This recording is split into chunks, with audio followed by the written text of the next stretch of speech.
Hey everybody, Josh the RV Nerd from Bish's RV, taking a break away from my Coldwater, Michigan hometown store today to get you some updates here on the Surveyor 260 for 2025. This is one of those RVs that kind of falls into my personal nerd preferred category. If I was getting an RV for my family today, this has pretty much every box check that I would personally look for. Things I like about it: tip to tail, tongue to bumper comes in just under 30 feet. I like that it has a taller ceiling and a true queen bed. It also gives us bedroom privacy and some of the best storage around the bed that I think you're going to find anywhere in any travel trailer. They really nail the storage around the bed in this one. The thing is, though, it's like the bedroom is private, but also not exactly blocked off from the RV, so it doesn't make the whole thing look and feel really small. It also has really respectable countertop prep space, which a lot of bunkhouses are very painfully lacking on, and it gives me a choice of seating. I'm a person that doesn't like to feel pigeonholed into boxes. I like to have freedom to do different things in different ways. By default, today we're looking at a booth dinette, but there's also a theater seat or a trifold hide-to-bed sleeper sofa swaption option. I would personally go with one of the sofas on this because it also has the elevated breakfast bar. Now, my household, we're a family of 3, and it's not uncommon for us to just eat sitting at a sofa. So that works for me. It might not work for you. But this also has the full-on rear cargo bunk function, so if I wanted to bring along my e-bike, I got great space for that. This year, based on your feedback, they made the ovens bigger and the bathroom vent fan, so no more 4-inch fart fan going on in there. You got the big Fajita Friday fume fighter, Asdel in the skin, Goodyear tires, TPMS, 400 watts of solar, tank heaters. This thing checks major boxes. I've been saying the last 2 years, and more so this year, I think Surveyor is maybe one of the most underrated brands out there, and I'd be really curious to see what you think as we go through it today. And, you know, I sit there and I think, because I genuinely do like this layout. I'm not just saying, oh, I like this one in hopes that you'll like it and maybe buy it. Like, there have been RVs I've walked through, I've started the video and said, I don't really care for this camper, you know, but I'll still do my job. I like this one. Today, I feel like I get to do my job. I don't have to do my job. There's a difference there. Because this RV has all the right junk in all the right places. It's we're gonna call it a Megan Trainor kind of camper, you know. It's got just enough where it really matters. Now, we are looking at the standard dinette seating, but remember, you do have some sofa swaptions. If you'd prefer a hide-a-bed, if you'd prefer a theater seat, those things are available. And that's one of the things that I like about this RV. I would personally outfit this with a sofa myself if I were getting it, because this RV is one that I don't know that I would ever necessarily grow out of. We've got enough sleeping space over here, like for my daughter. Like, we could probably leave the lower cargo bunk flipped up all the time in my household. We have one kid. She'd have her own bed dedicated up here anytime. I'd probably use the lower bunk for storage. Essentially, I'd throw that lower bunk mattress on the top bunk, and I'd use the flip-up bunk that you see down there almost like a storage door. And that could be her personal clothing space, essentially. And when she grows up, or, you know, as she gets older, if she's like, I just really don't want to camp this weekend. And I think some parents understand when your kids hit a certain age, fighting with them just isn't always worth it. So if it was just me and my wife for any reason, we've got just enough of a dining space here. She can have her coffee, I can have my little breakfast or whatever over here. We've got plenty of counter space where I say we can get things ready. I'll be fair. My wife does the vast majority of the kitchen prep work because she's far more effective at it than I. I'm the talker. She's the doer. And then on a rainy day, or for whatever reason, if we want to kick back, we'd have a sofa basically facing the entertainment center over there, and it would work. That would work for us. That would work very, very well for me. I love the fact that this RV's 6'9" from floor to ceiling. The extra height really opens things up for me, and it's something that I personally appreciate. I also really, really like the True Queen bed. Actually, let me slowly get you spun around there in just a second. I do want to point out that black circle. Those things that you're looking at, those are like your heat vents right there. And as we turn around, let's actually take this opportunity to spin you around like a record, baby, and check out all the appliance outlets. Now, one of the only personal wishes I have for this RV is I kind of wish, where's my finger at on screen? Okay, I wish that outlet were located down there. It's really hard when you're looking at a viewfinder and you're not sure where your hand's going to show up in that. It kind of gives me good respect for like the weather person, in front of the green screen. That's got to be a harder job than I thought. And it's interesting because over here they did exactly what I just described with the outlets, but based on your feedback, they've upgraded this thing to now feature a larger oven. So that's like the Rockwood Cougar sized oven, not the little Easy Bake. And then down below here, you have a full-on central vacuum system, as well as what I call the electric dustpan. If you flick the little flapper, which is a technical term, on that bottom thing up, it starts going, activates the suction feature. Well, the cool news about that is you don't even need a dustpan in this RV. It's all one flat carpetless deck. You can literally just sweep everything right over there and sweep it up, clean it up, rawhide. It's pretty simple that way. The elevated dining bar here also created a really cool opportunity for an appliance station where they located those power outlets, or it would be absolutely nothing if you were sitting there on your phone all day. Like sometimes on a rainy day, we'll take a little bit of phone time when we're camping. Actually, the RV that my family goes camping in our household, we don't even have a TV in it. So this would be like moving on up, but you get the idea. You can keep your devices charged up and running. And because you have the split kind of, it is bedroom privacy doors, but the split, it makes the bedroom, the space of the bedroom, the negative space of the bedroom feel like an accessible part of the living room, Now, as long as I'm pointing you down here below the True Queen bed, take a look down there. There's some awesome drawer space below and some dedicated kind of footlocker storage there as well. Now, it's really, really cool. Like this, when you just look at the bedroom, it looks kind of flat and sort of vanilla. But, rectangular spaces are the most effective spaces for storage in our culture and society and our way of life. When things are radiused and they look cool, you give up functional storage. And this RV is pure function first. But I think it still has enough of the fashion features that it kind of works, Now, one of the other interesting things in this, by default, a Surveyor Legend like this is 30 amp service and 15,000 BTU single centralized air. However, private bedrooms like this one with the enclosing doors can be built 50 amp optionally and outfitted with a second air up there above the bedroom if you are interested and so inclined. Now, both sides of those beds, like on the front, the bed stands have household and USB plugs. What isn't easy to see is that dark little shadowy pocket there, like beside the mattress under that side stand, that also has household and USB plugs. So you've got really good, charging capacity all the way around, all over inside this camper. It does a lot of very cool things that way. TV hookups in the bedroom are in a terrible spot, but I don't care. I ain't gonna use bedroom TV hookups. If I feel really weird about it, if the RV does have a wood truss roof, I might actually install a drop-down ceiling-mounted TV if it was that freaking important to me. I could probably get that pretty cheap and delivered real fast from, Amazon Prime or whatever. Now, when I walked in, the TV, I haven't located the TV remote. It's in the owner's packet somewhere. I just haven't tracked it down. But the TV was blaring volume, and the TV was, sent to French. I have no idea what kind of elvish language nonsense this was throwing at me, but I couldn't understand it, so I just pulled the plug. That's kind of how my life works. If it's not working, unplug it and plug it back in. In the meantime, let's crack open all the storage. This is pocket-screwed lumber core cabinetry, by the way.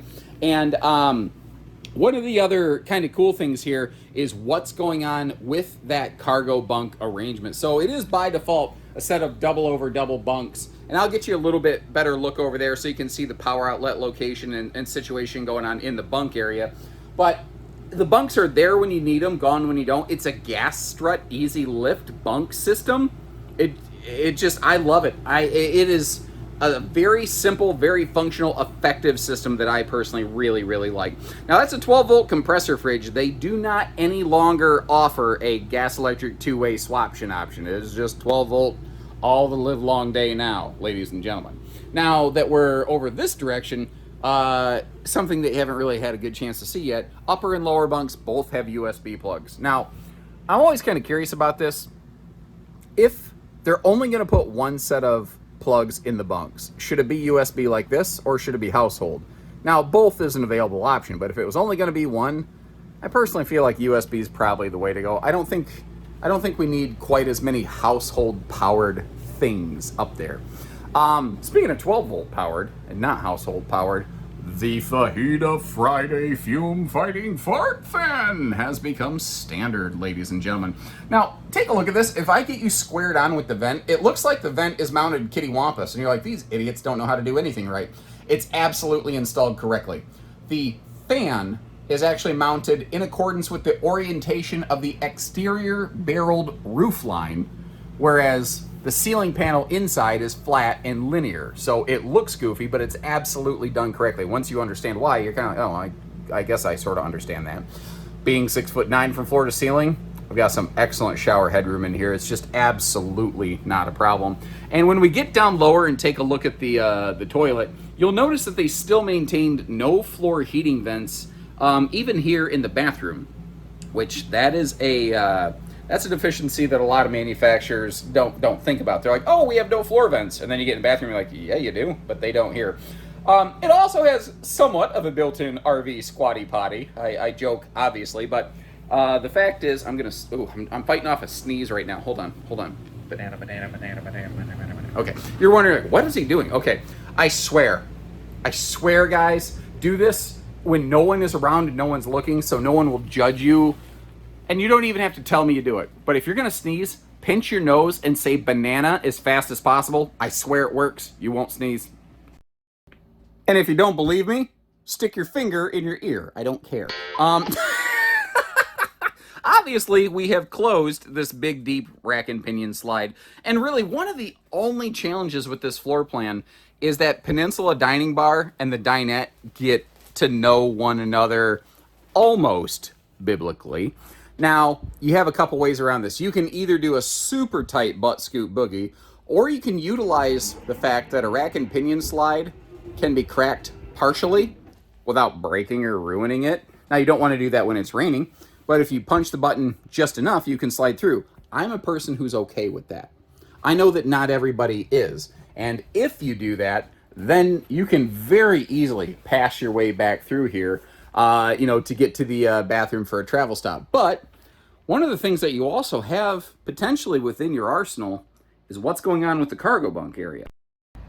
Because of the way this one lays out, theoretically, you could use the cargo bunk door to get into the bathroom real fast. Again, in a pinch, I'm not opposed to it.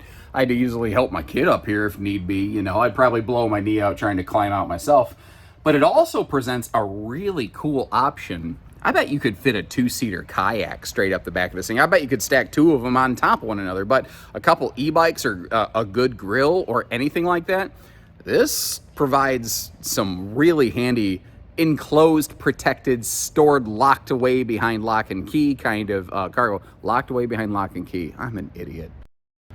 Now, my towing guidelines on a camper like this, my recommendations rather, not even guidelines, my recommendations vary essentially based on the geography through which you plan to tow the RV. So I'm from flatland, southern Michigan, in the northern Michiana area, the fictitious land between Michigan and Indiana, where you're winking at sheep most of the time. Hopefully, metaphorically speaking. Anyway, where I'm from, a proper tow package half-ton would handle this thing, I think, reasonably well.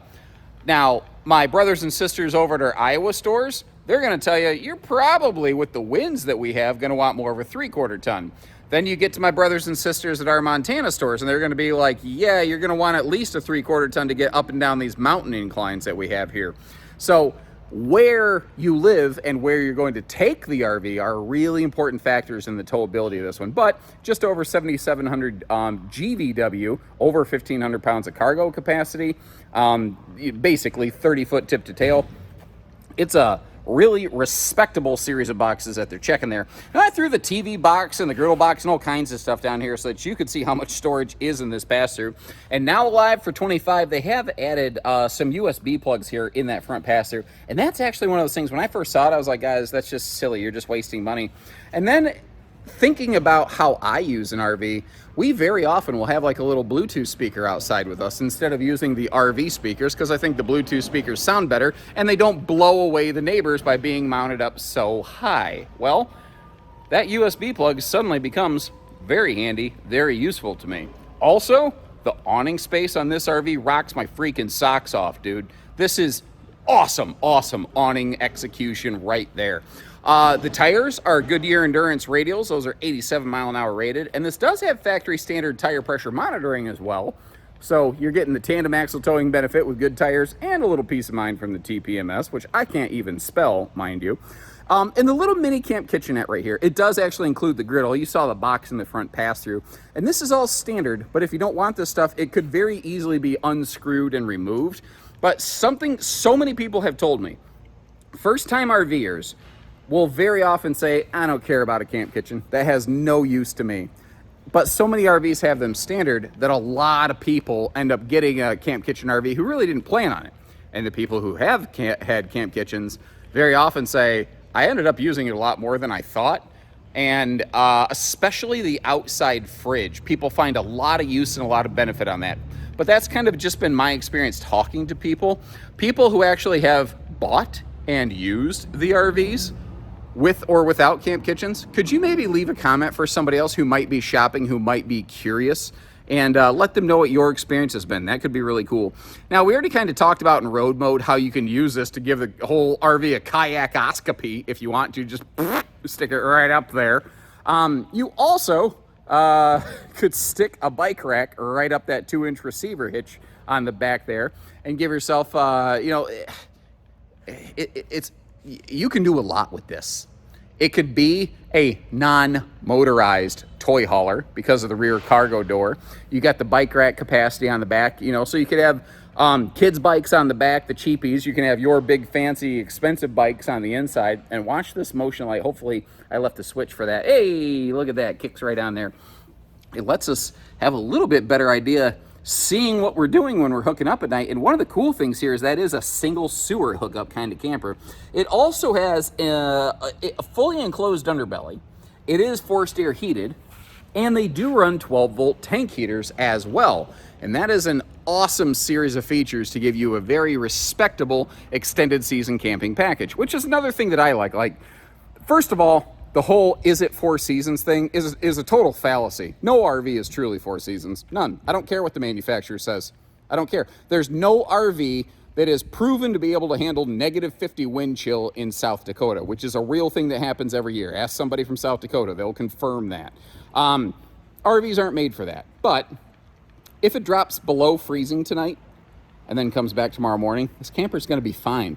And personally, if the snowflakes are flying, I ain't frickin' camping anyway. So that's more than enough than I personally need. And that is what I like about Surveyor.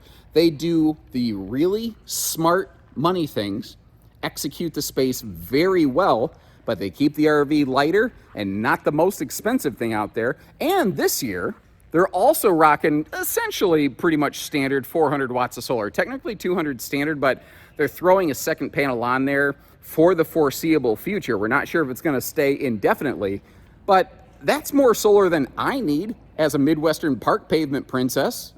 This thing works for me. I like it. So if you're curious if we have one of these stock or serious about maybe buying one, you want to check the price tag on it, take a look at the link in the video description. That'll bounce you over to our website, and any of these that we have in stock will be right there with pricing listed for you. And we don't do hidden dealer fees, so there's no like $1,859 go camping, get ready prep package or nothing like that. Just taxes and tags. That's the only things that we can't accurately predict. You need to add a hitch. Okay, that's not included either, but we never know what kind of hitch you're going to need. So any of the reasonable things that we can predict, it's all included right in that price tag. But I'll also leave you links to like the Ember 22 ETS, which is a very similar kind of floor plan. It does a couple things a little bit differently. Let you take a look at those. Let me know which one you'd go with and why. And thanks again for tuning in. I sure appreciate it. So take care, stay safe, have fun, and happy camping, everyone.